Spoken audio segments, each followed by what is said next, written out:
Hi, today we're going to explore how modified financial assets are assessed for credit risk and expected credit losses.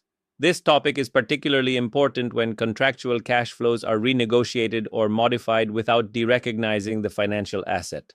When a financial asset's terms are modified, an entity must compare 1. The risk of default at the reporting date based on the modified terms, 2. The risk of default at initial recognition based on the original terms. This comparison helps determine whether there's been a significant increase in credit risk, or SICR, which influences how expected credit losses, ECL, are measured.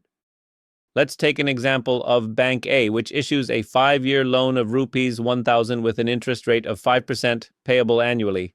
The effective interest rate is also 5%. Period 1. At the end of the first year, the loan has no significant increase in credit risk, so Bank A recognizes a 12-month ECL of rupees 20. Period 2. In the second year, credit risk increases significantly, so Bank A recognizes lifetime ECL, increasing the loss allowance to rupees 30. In the third year, the borrower experiences significant financial difficulty. Bank A renegotiates the loan, extending its term by 1 year, making the remaining term 3 years.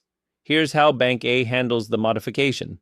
1. It recalculates the gross carrying amount of the loan based on the modified cash flows, discounted at the original effective interest rate of 5%. 2. A modification loss of rupees 300 is recognized in profit or loss, reducing the gross carrying amount of the loan to rupees 700. 3. Bank A remeasures the loss allowance, taking into account the modified cash flows. At this point, Bank A determines that while the loan is not credit impaired, the credit risk has still significantly increased compared to the initial recognition. Therefore, the loss allowance continues to be measured at lifetime ECL, increasing to rupees 100.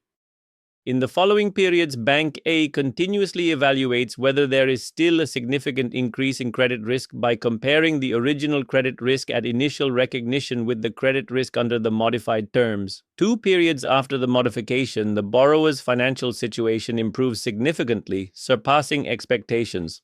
With positive developments and a reduced risk of default, Bank A reassesses the credit risk. Bank A concludes that there's no longer a significant increase in credit risk since initial recognition. As a result, it adjusts the loss allowance to reflect 12-month ECL instead of lifetime ECL. This process ensures that financial reporting reflects the evolving risk of a financial asset even after its terms are modified. Thanks for watching, and I'll see you in the next session.